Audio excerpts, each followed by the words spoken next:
Hello, friends. Today we're going to talk about the first season of The Handmaid's Tale. In the opening scenes, we see a family trying to escape from persecution. However, their car skids off the road. The husband orders his wife and daughter to run to a safe place where they are supposed to meet. Gunshots are heard behind them, but they cannot stop. The pursuers are already very close. The mother and daughter try to hide, but they are found and separated. The woman is knocked unconscious and taken to an unknown location. In the next scene, we see the main character in a room with reinforced protective glass. She is now a handmaid. She wears a red dress and a white bonnet. Her new name is Offred, and her old name is Forbidden. Offred recalls her first day in this house. The mistress asks if she had a bad experience in her previous household. She denies it. Soon, Commander Fred Waterford arrives. The mistress makes it clear that the handmaid cannot have any relationship with her husband other than those permitted for their common goal. The next morning, Offred goes down to the kitchen, where a woman named Rita is baking bread. It is part of traditional values. She is given food vouchers and sent shopping. Outside, Offred waits for Ofglin, as handmaids are not allowed to walk alone. She does not particularly like her companion, considering her too devout. They talk about permitted topics. Seeing a group of girls, Offred remembers her daughter and her husband Luke. In the store, they, like all handmaids, choose food using vouchers. On the way back, they pass a river where bodies of people who tried to resist the new regime hang on the wall. Offred remembers when she first arrived at the Handmaids Training Center. There, Aunt Lydia gave them a lecture about how promiscuity and the lack of restrictions led to a fertility crisis. It was there that she saw her old friend Moira, who had previously been in relationships with women. Handmaids are one of the few categories of women who can still bear children. Their mission now is to serve powerful commanders and their infertile wives. One of the handmaids, Janine, openly defied the new order. She was punished with an electric shock and taken away. The next time she returned, she was missing one eye. As they explained, eyesight is not needed for childbirth. In the present, Offred prepares for the ceremony, a ritual that takes place once a month. She wants only one thing: to find her daughter. In the master's bedroom, the commander reads a passage from the Bible about Rachel, who allowed her husband to have a child with the handmaid Hagar. Everything happens very formally and coldly. Afterward, Mrs. Waterford is left alone and cries. Offred lies in her bed feeling disgusted with herself. She steps onto the balcony and notices Nick watching her. In her room, she remembers how Janine started losing her mind. Moira had to slap her to bring her to her senses.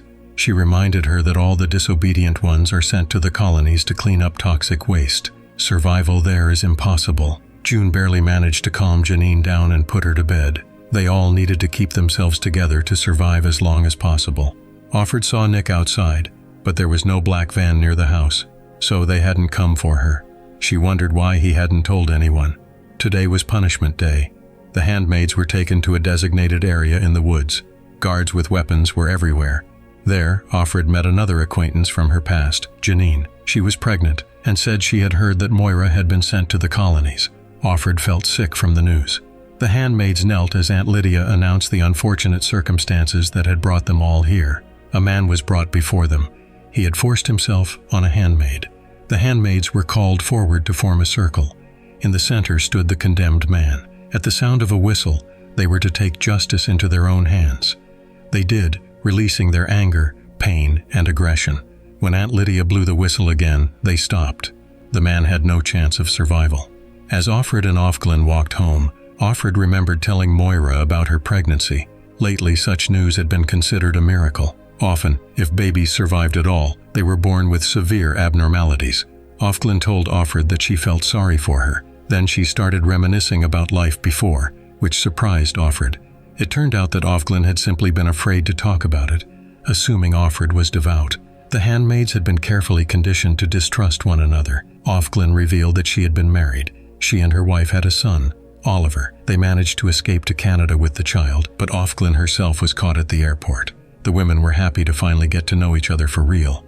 Before parting ways, Ofglin warned Offred. There was a spy in Commander Waterford's house. Offred was stunned. Now she couldn't trust anyone in this household. At the commander's house, other high-ranking officials had gathered to discuss something in his study. June's life continued as usual, including the ceremonies. She and Ofglin went shopping together, trying not to draw suspicion. June shared that she had once worked as an assistant editor. Now, handmaids were forbidden from reading. Ofglin had been a professor in the university's cytology department. Now, former scientists were sent to the colonies. The women witnessed guards arresting someone right on the street. Later, Ofglin invited her new friend to join them. There was a resistance, and June could help by learning something from Waterford. When June returned home, Nick warned her to be careful around Ofglin, saying she was dangerous. He also told her that the commander wanted to see her in his office that evening. It was strange, as handmaids were not allowed to be alone with commanders. June was restless about the upcoming meeting. Rita called her over, as a car had arrived to take all the handmaids to the commander's house. Today, Janine was going to give birth, but no one knew what condition the baby would be in. June recalled the day she had given birth, how Luke had taken her to the hospital. People around them prayed, as childbirth had become a rarity. The commander's wives sat around the mistress of the house, who was pretending to experience labor pains. It looked like mass hysteria. Meanwhile, the handmaids were brought to Janine. She wasn't assisted by doctors, but by the aunts. They kept repeating that she needed to breathe. June was overwhelmed by memories of holding newborn Hannah in her arms. Fortunately, the baby girl was born healthy. A nurse admitted that 2 other newborns were in intensive care, while the rest could not be saved. June told Ofglin that the commander wanted to see her today, and she had no idea why. Soon, June was called by Mrs. Waterford. The commander's wives wanted to know how Janine's labor was progressing. Mrs. Waterford offered her a cookie, but when June went to the bathroom, she spit it out. Meanwhile, Janine's contractions were becoming more frequent. The mistress of the house was brought in and continued to simulate labor. Before long, the baby was born. Everyone watched with bated breath to see what would happen next. The baby cried. It was a healthy girl. Everyone rejoiced. The child was handed to the mistress of the house. They named her Angela. June embraced a tearful Janine, just as the other handmaids did. 8 years ago, June had woken up in a hospital room and realized that Hannah was gone. Panic broke out. A nurse lay lifeless on the floor. It turned out that a woman had tried to kidnap Hannah, believing she was her own child. Luke had intercepted the perpetrator. Security rushed in. In the car, Ofglin tried to calm Offred, who was about to meet with the commander. Angela was brought to Janine for feeding. She already had experience.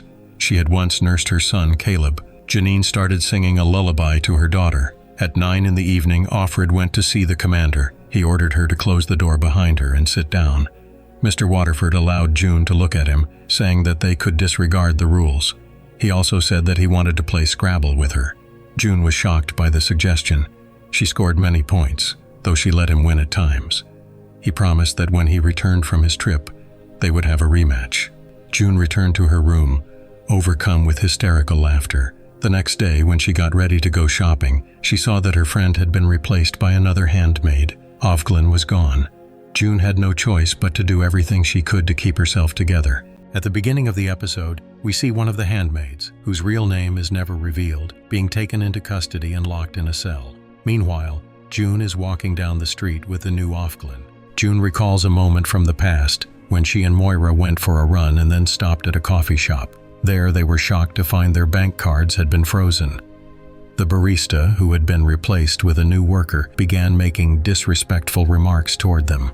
Later at the office, June tried to call the bank for answers, but armed men suddenly stormed in. Her boss, Roger, announced that a new law required all women to be fired, though he insisted it wasn't his personal choice. Armed forces began to appear everywhere, but they weren't part of the official U.S. military. In the present, Rita starts showing unusual care for June, having noticed she hasn't asked for any hygiene products, hinting that June might be pregnant. Mrs. Waterford and Rita begin preparing for a visit to another commander's house, Commander Warren.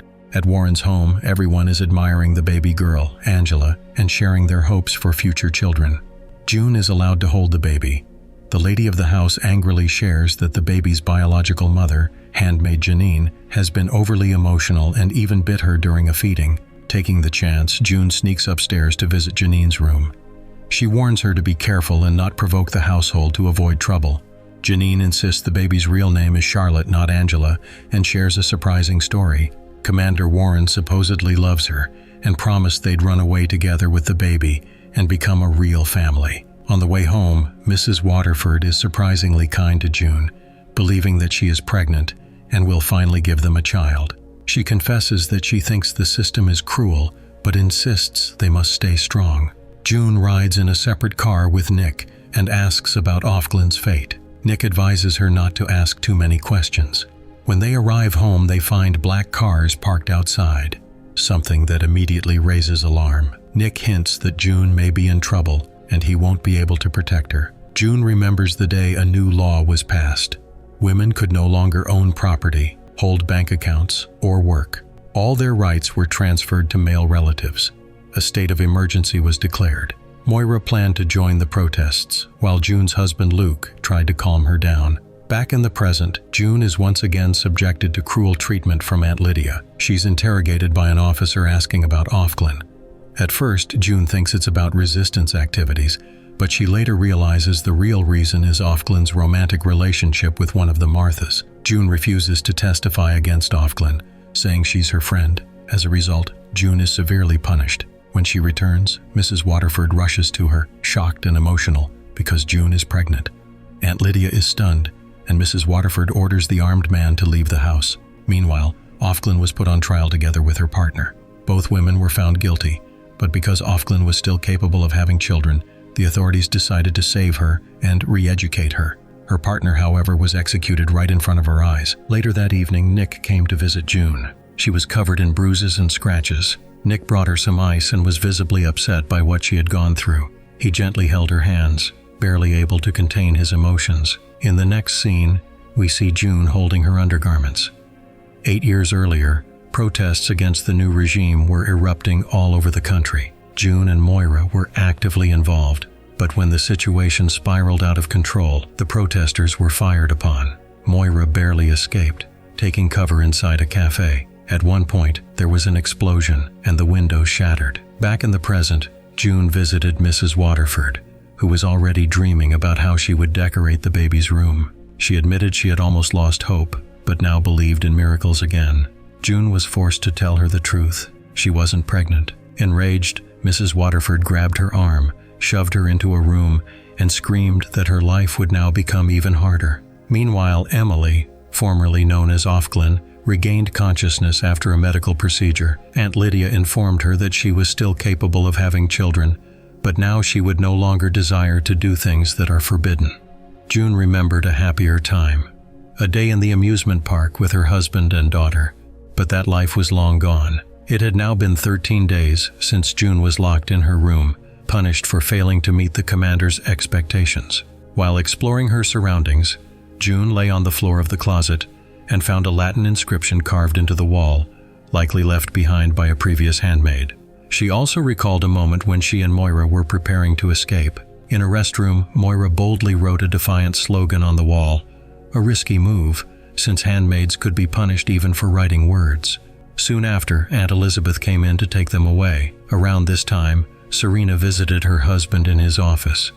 The commander told her that one of the aunts had fled the country and shared the truth about Gilead with the outside world. He advised Serena not to worry. Rita later found June lying on the floor and, startled, dropped the tray she was carrying. June claimed she felt unwell. Rita immediately informed the household, and the decision was made to send June to see a doctor in another district. Despite the rain, June was thrilled to leave the house. In the car with Nick, she recalled how the aunts prepared them for the ceremony, a monthly ritual where handmaids are required to lie between the legs of the commander's wife during the act. All of them were horrified by this practice. At the doctor's appointment, June was told she was healthy, but the doctor also revealed something shocking. Her commander, like most others, was actually infertile. In Gilead, however, it is officially believed that only women are to blame for infertility. He subtly offered to help her conceive, implying that if she didn't get pregnant, she would be held responsible. But June refused. It was far too dangerous. On the way back, June couldn't hold in her emotions. She broke down, hitting the inside of the car in a fit of rage, completely ignoring Nick's presence. Once home, Serena reminded her that the ceremony was scheduled for that night. June pleaded not to be locked in her room again, promising to behave, but Serena simply ordered her to return to her quarters. As usual, June lay on the floor, sinking back into memories. She and Moira had planned their escape. They attacked Aunt Elizabeth, forced her to hand over her uniform, and Moira disguised herself to sneak June out past the guards without drawing suspicion. In the present, everything was prepared for the ceremony. Breaking protocol, Commander Fred arrived before his wife and encouraged June to relax. However, during the ritual, he couldn't perform. Frustrated, he stormed off to the next room. Serena followed him and offered her support, but when she tried to physically assist him during the ceremony, he asked her to stop and left. June was deeply worried she'd be blamed for the failure. She remembered how she and Moira had once tried to flee and find safety, but the cities had changed, roads were unfamiliar, and all street signs were gone. What they saw was terrifying, books and art being burned in the streets. The women tried to get their bearings in the strange city. Dressed as an ant, Moira asked a guardian which train was headed to Boston. June was visibly nervous. An armed guard approached, clearly suspicious. When the train arrived, June gave Moira a look, silently telling her to leave without her. Moira boarded, and June was left behind. At the agreed time, 9 p.m., June went to the commander's office. As before, they played a game. At one point, they argued over the meaning of a word, and Fred asked June to hand him a dictionary. On the shelf, she spotted a Latin grammar book and realized that the previous handmaid had also spent time in this room. June recalled how she had once been brutally punished for trying to escape. Aunt Lydia had shown no mercy. Afterward, she was returned to the common room where the other handmaids comforted and supported her. The commander suggested they meet again the following evening. Calmly and respectfully, June asked him to translate a Latin phrase she had found carved into the wall. It turned out to be a darkly humorous message that meant, "Don't let the bastards grind you down." Gathering her courage, June asked what had happened to the previous handmaid. Fred revealed that she couldn't take it anymore and ended her own life. June admitted she was also close to breaking. She felt herself starting to give up. Surprisingly, Fred didn't want her to suffer. In the next scene, June heads out on a routine shopping trip. She recalls how, after being punished in the past, other handmaids had shown her care and support. Now, June is determined. She's not going down without a fight. June has now visited the commander's office for the 34th time. Each time they played a game together. Fred decided to give her a gift, one of the few remaining glossy magazines that hadn't been destroyed. Possession of such things is forbidden, but the commander assured her that he can do anything. He also told the handmaid that he enjoyed seeing joy on her face. June began to recall how Moira once took her phone and walked up to the first guy she saw, asking him to help choose a profile picture for her Tinder. That guy turned out to be Luke, and that's how June met her future husband. In the present, Nick walks into the kitchen where Martha Rita has given him something to eat. June realizes he's looking for any excuse to see her. Meanwhile, Mrs. Waterford asks June to help out in the garden. June worries that her mistress might have found out about her secret meetings with the commander, but Serena starts talking about something else, that June's time is almost up and she still hasn't gotten pregnant. This could mean being sent to the colonies. To June's surprise, Serena openly suggests that the problem might lie with the commander himself and that perhaps they should try conceiving with another man. This, of course, is forbidden, but Serena desperately wants to become a mother. She chooses Nick, whom she has already warned. It's supposed to happen today, once June returns from the store.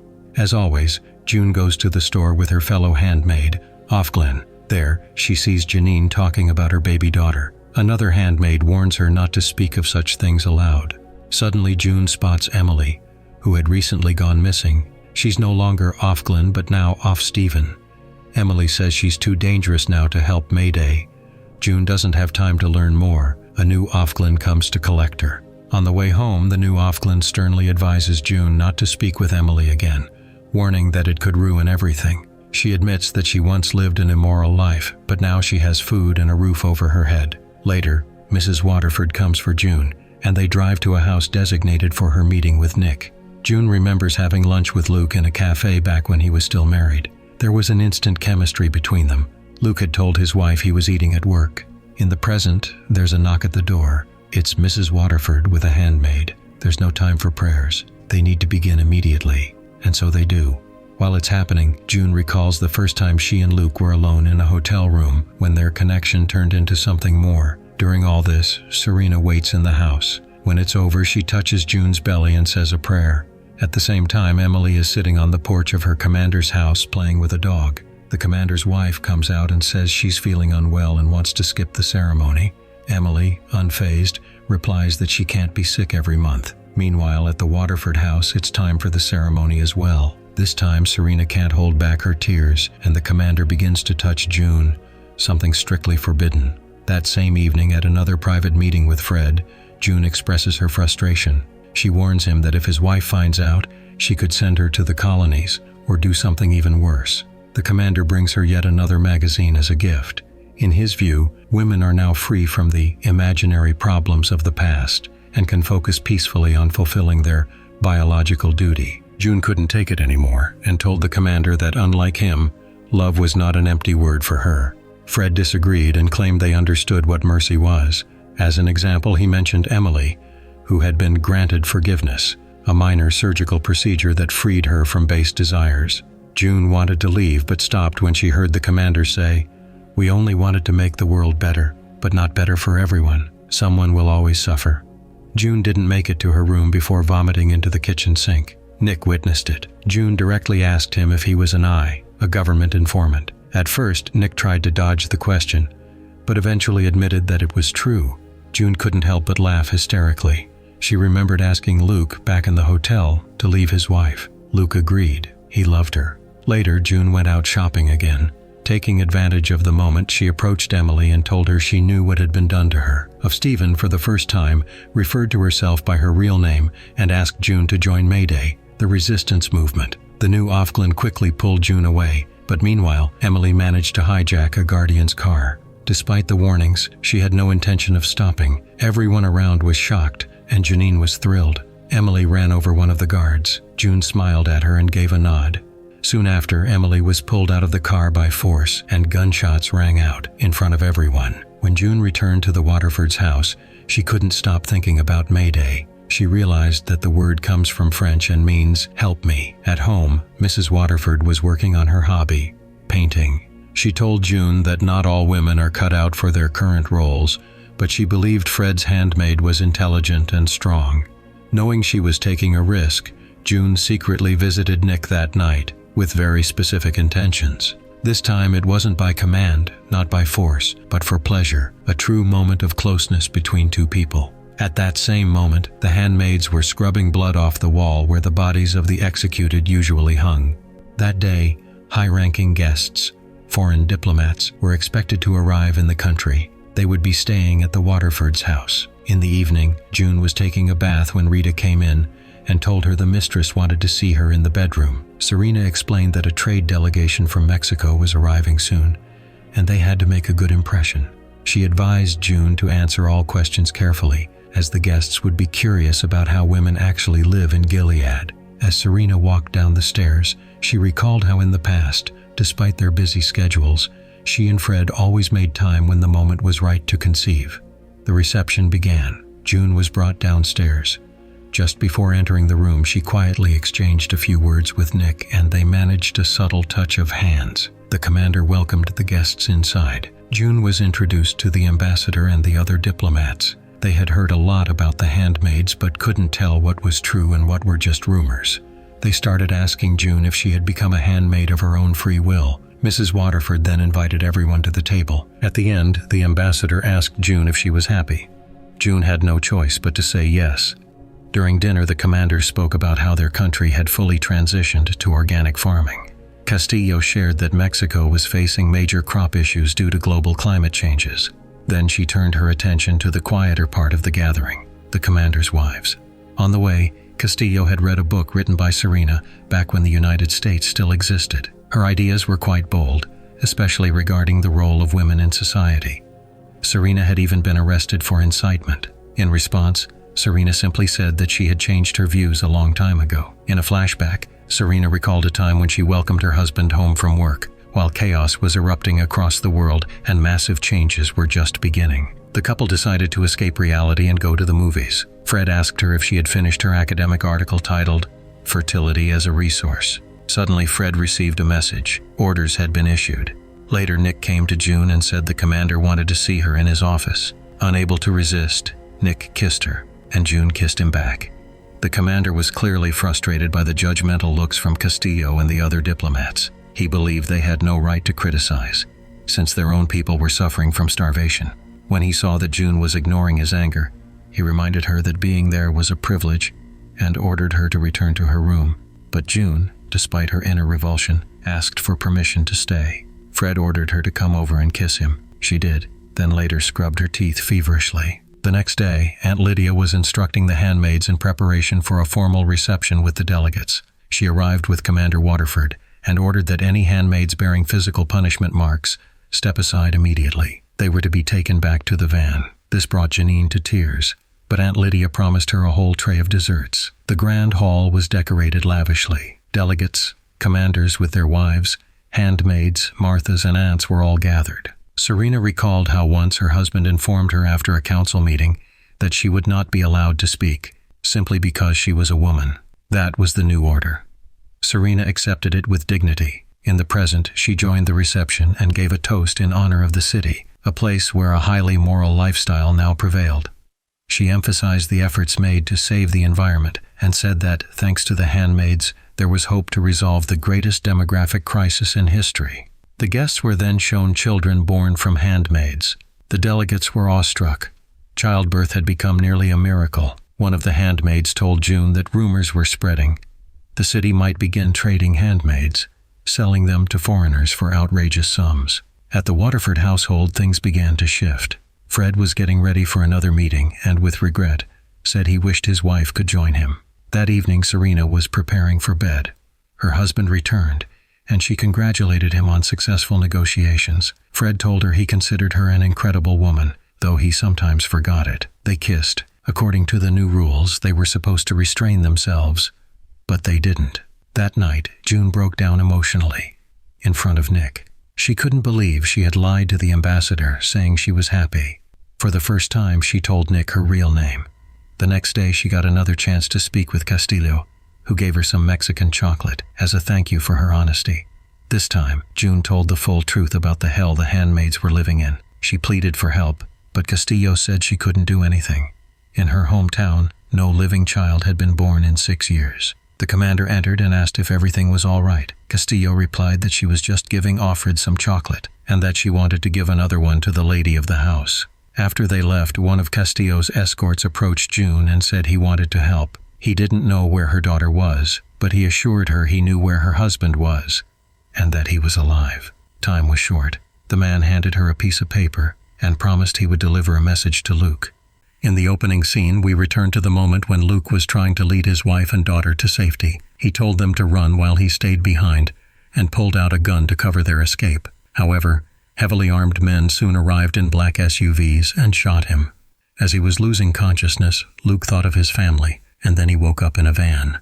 They didn't let him die, as the captain had questions for him. Due to the poor road conditions, there was an accident and the vehicle overturned. Luke, despite his injuries, managed to regain consciousness, find a first aid kit, take a gun from the dead guard, and get out. He walked along the road until he saw their abandoned car and other belongings, which confirmed that his family had been taken. He barely made it to a populated area. On the walls of buildings were slogans calling for punishment of people with non-traditional orientations. Luke entered one of the abandoned houses and tried to eat something to regain strength. In his memories, he went back to the past, to the moment when he and his wife were preparing to escape. They gave their daughter a sleeping pill so she wouldn't panic, and went to meet a man named Whitford. He was a close friend of June's mother and had promised to help. Whitford took their phones and smashed them so they couldn't be tracked. He also told them to leave their backpacks behind so it wouldn't look like they were fleeing. Whitford himself was to drive the car, while June, Luke, and their daughter were ordered to climb into the trunk. Otherwise, they wouldn't get across the border. They had no choice but to comply. It was going to be a long trip. Soon, voices were heard outside. They had arrived at a checkpoint. One of the guards looked into the trunk, but pretended not to see anything. He was clearly familiar with Whitford. The family was brought to a house far from civilization. When June and Hannah went inside to get settled, Whitford advised Luke to stay put for now, as there were too many patrols at the border. He taught Luke how to use a gun and said he was going to Canada to get them passports. In the present time, Luke was found by local people who initially thought he was part of the regime, but he managed to convince them otherwise. A girl named Zoe checked his gunshot wound. In the van, they provided first aid. The group was heading toward the coast. They all wanted to cross into Canada. Luke was recalling happy moments with his family. In the car, one of the girls had an emotional breakdown. It turned out she had previously served on a military base. They had heard rumors about centers where fertile women were held and had their children taken away. That was exactly what had happened to the girl who had the breakdown, but Zoe managed to save her. Meanwhile, when the family was waiting for Whitford in the woods, they had a tense encounter with a hunter who introduced himself as Joe. His sudden appearance made them nervous. He said he meant no harm. Luke didn't want to leave the country without his family. He didn't want to cross the border, as his main goal was to find his wife and daughter. Zoe firmly told him to sit down. They wouldn't stop the vehicle until they reached the coast. Luke kept thinking about how the family had planned to escape, and how Joe's sudden appearance could mean trouble. He quickly showed June how to use a gun.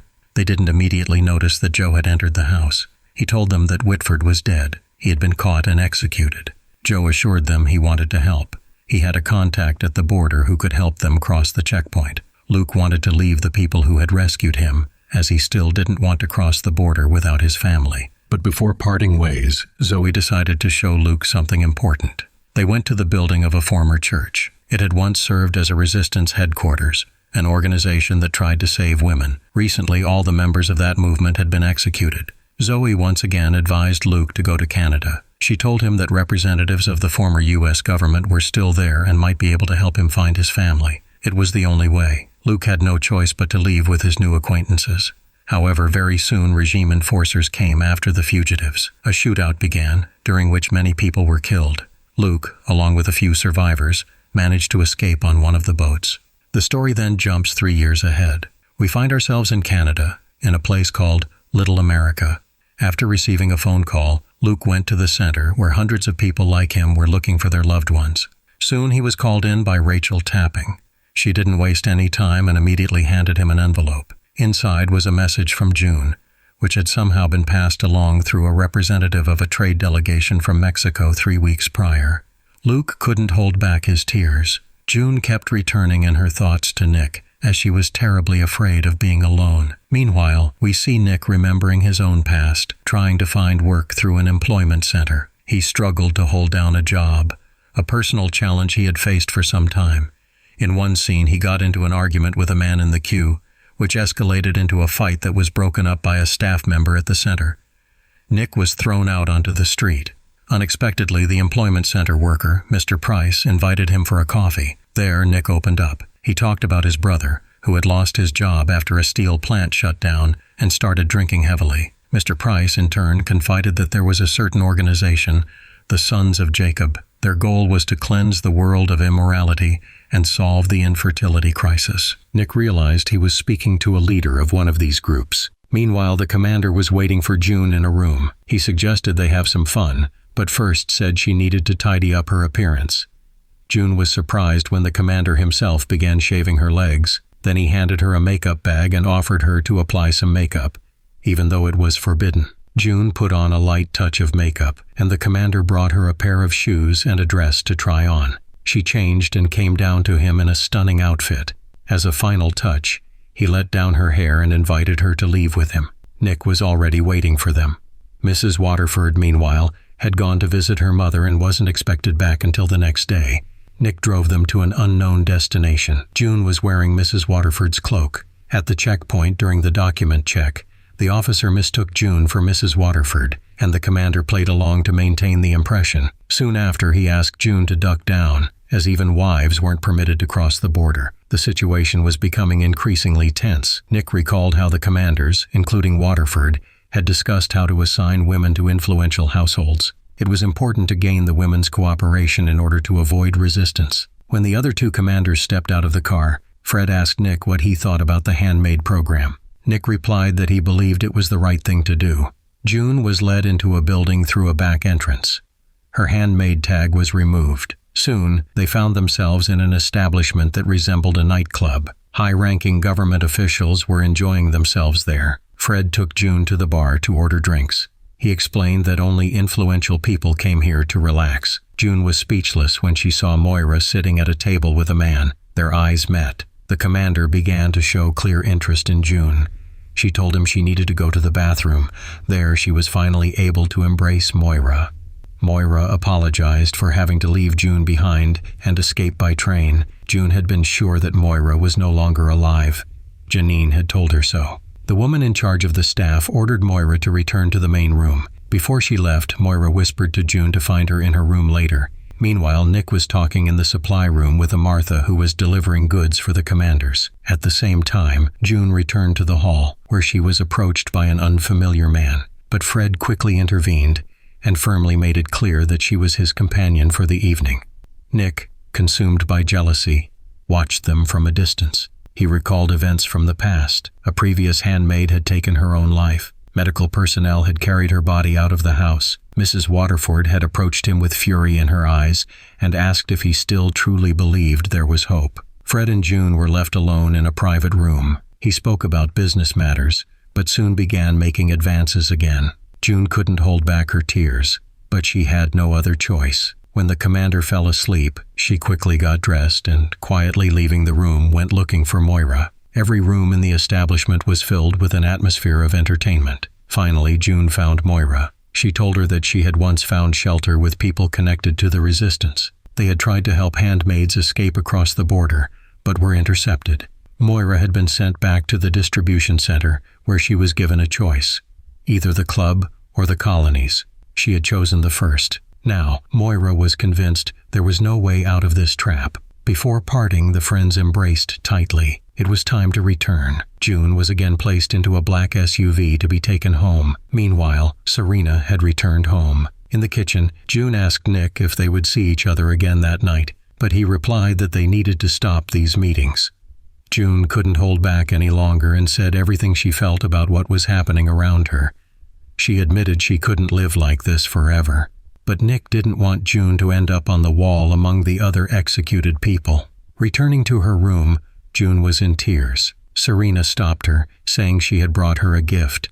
It was a music box with a dancing ballerina inside. June felt it was a deeply symbolic gift, a girl trapped inside a box. In her room, June carved the words, "You are not alone," into the wall. She firmly decided that she would no longer be the obedient little girl in a box. The handmaids lined up near Commander Warren's estate. Janine was saying goodbye to her daughter, while the commander read a passage from the Bible. After that, Janine, accompanied by Aunt Lydia, stepped forward to the other handmaids. She hugged June and whispered that the commander would come for her soon. She was put into a red van and taken away. On the way back, June turned to Alma with a desire to help the resistance, but Alma pretended not to understand what she was talking about. Janine was brought to a new house. She was now the handmaid of Commander Daniel and Mrs. Monroe. She was afraid, as it was far from her previous master's home. Meanwhile, Mrs. Waterford was walking with Mrs. Putnam and her daughter Angela.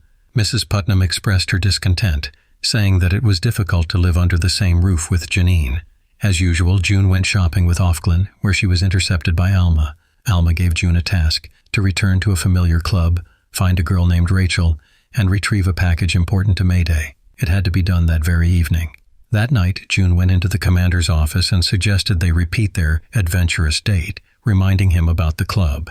He agreed, and they planned to go together once everyone was asleep. Behind the door, June could barely hold back her tears. Nick was their driver again, just like last time. It hurt him to watch June flirt with the commander.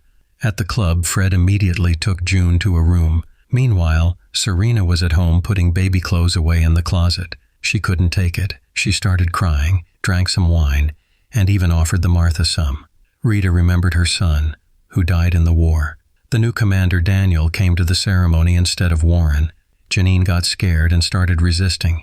She had a nervous breakdown. June, meanwhile, was with her commander. She lied, saying she enjoyed everything. Now she needed to find a way to get to the bar. Suddenly, Fred said he knew she hadn't come there out of nostalgia. He brought in Moira, whom he called Ruby. He claimed he saw them meeting in the bathroom the last time. Nick, at the same time, spoke with a Martha who had guessed that he was in love with the handmaid. Moira expressed her anger that June was risking her life for some package, but June wasn't going to give up. She had a daughter. Left alone, June broke down in tears. The commander came out of the shower and ordered her to pull herself together. When she returned home without the package, Serena greeted Fred with a forced smile, wished him good night, and went to bed. June was reminiscing about her past life, but she was awakened. Janine had escaped from the new house, kidnapped her daughter from the estate, and was about to jump off a bridge. She called Warren a liar. He had promised to run away with her and the baby, but didn't keep his word. The handmaids asked June to help convince Janine. Janine said she wasn't crazy, The world itself was insane. June believed her and whispered that one day everything would change, because there is always hope. Eventually, Janine handed her daughter to June and made her promise to tell Angela, that is, Charlotte, everything when she grew up. After that, Janine jumped. Everyone around was in shock. Mrs. Putnam took little Angela from June's arms. After the fall, Janine ended up in the hospital in critical condition. Aunt Lydia was constantly by her bedside. Commander Warren was summoned to a hearing. His wife hoped it would end with just a reprimand. But Mrs. Putnam ignored Serena's support and advised her to take a closer look at her own husband. After all, everyone knew what happened with their first handmaid. Men don't change. Furious, Serena returned home and walked into Fred's office. Meanwhile, June was at the store, where a shopkeeper unexpectedly handed her a package, saying he had saved it especially for her. She was forbidden to open it, but inside June found a note from Moira. From it, she learned that Moira had picked up the package from Rachel. Before meeting with the client, Moira took a sharp object with her. In the next scene, we see Moira escaping in the client's car. Her hands were covered in blood. Then the story shifts to the past. June, along with other women, is brought for the first time to the so-called Red Center. For even the slightest disobedience, the women were punished with electric shocks. Aunt Lydia and the other instructors brought June into a dark room, where they gave her a tag, the same as all the handmaids received. In the present, June returns home with the same package, which she later hides under the bathtub. But as soon as she leaves the room, Serena hits her hard. She had found the dress June wore when Fred took her to the club. Serena drags June to the bathroom and forces her to take a pregnancy test. These tests are now only available on the black market. The result turns out to be positive. When Fred returns home late at night, Serena makes it clear that she knows everything. She's no longer going to stay silent. She doesn't want another handmaid driven to despair to take a fatal step. Serena says the baby isn't Fred's, since he is physically incapable. In the morning, Rita hugs June. Everyone sees it as a miracle. After the Martha leaves, Nick enters June's room, and she tells him the news. It's obvious that he is the father. Serena sees them together. She orders the handmaid to get ready. There's a long road ahead. Meanwhile, Moira arrives in an abandoned city and enters a garage. Overwhelmed with relief, she begins to laugh hysterically. June still doesn't know where she's being taken, and suddenly she can't believe her eyes. Outside the car window, she sees her daughter Hannah. Mrs. Waterford brings her out onto the porch. June starts screaming, pounding on the glass, trying to escape, but it's no use. Serena tells her to calm down, promising that Hannah is safe, just like June's unborn child. Serena claims that one child guarantees the safety of the other. June can't take it. She screams, calling Serena a monster and cursing her. She doesn't understand how the world could have changed so much. Commander Warren stood before the court and sincerely repented for his relationship with the handmaid. The other commanders had to decide, to forgive or to punish. Fred wanted him to be pardoned, but not everyone shared that opinion. Mrs. Putnam testified against her husband and insisted on a harsh punishment. He was punished. Warren had his arm amputated. That night, June goes to Nick, but the door is locked. So she goes into Fred's office and directly asks for help. She wants her daughter to be protected from Serena. Fred asks if the baby is his. June says yes, but he realizes it's a lie. That night, June unpacks the parcel she had hidden. Inside are hundreds of letters from other handmaids. Each one is asking for help. They were forcibly separated from their children. Now all these women are prisoners of the system. Meanwhile, Moira arrived in Canada. She was granted refugee status, medical insurance, first aid, and money to live on. Moira was overwhelmed, not used to genuine kindness anymore. Meanwhile, Serena was preparing for the birth of the baby. Fred came to her to apologize. Soon, a child would appear in their lives, and the handmaid would be gone. And then, he thought, they would become a real family. June woke up on the floor, surrounded by scattered letters. Today was the Day of Atonement. As tradition demanded, the handmaids knelt. Aunt Lydia declared that there is no greater sin than endangering a child. Each handmaid was given a stone. They lined up in a circle. Janine was brought to the scaffold. For her recent actions, she was sentenced to death by stoning. Even Aunt Lydia couldn't hold back her tears. Janine humbly accepted her fate. She no longer wanted to live. But the handmaids disagreed. They shouted that this was madness and refused to participate. One of the most outspoken handmaids was struck with a rifle butt. Aunt Lydia begged them to fulfill their duty, but no one moved. Then June stepped forward. Guns were aimed at her, and she was ordered to step into the circle. But Lydia couldn't allow a pregnant handmaid to be killed. June dropped the stone on the ground. The other girls followed suit. The aunts had no choice. The handmaids were sent home, though they were warned that this would not go unpunished. Meanwhile, Luke found Moira in Canada. They hugged tightly, and June waited in her room for punishment, but inside she felt calm. A van pulled up to the house. Nick whispered to her to come with them and trust him. June agreed. As she left, Rita hugged her, and June quietly asked her to check the spot under the bathtub. There the Martha found the letters. Serena tried to stop the people, but it was useless. Even Fred was powerless. June got into the van without fear, wondering, is this the end or a new beginning? If you're curious to find out what happens next in The Handmaid's Tale, write about it in the comments, give a like, share the post, and don't forget to subscribe to the channel.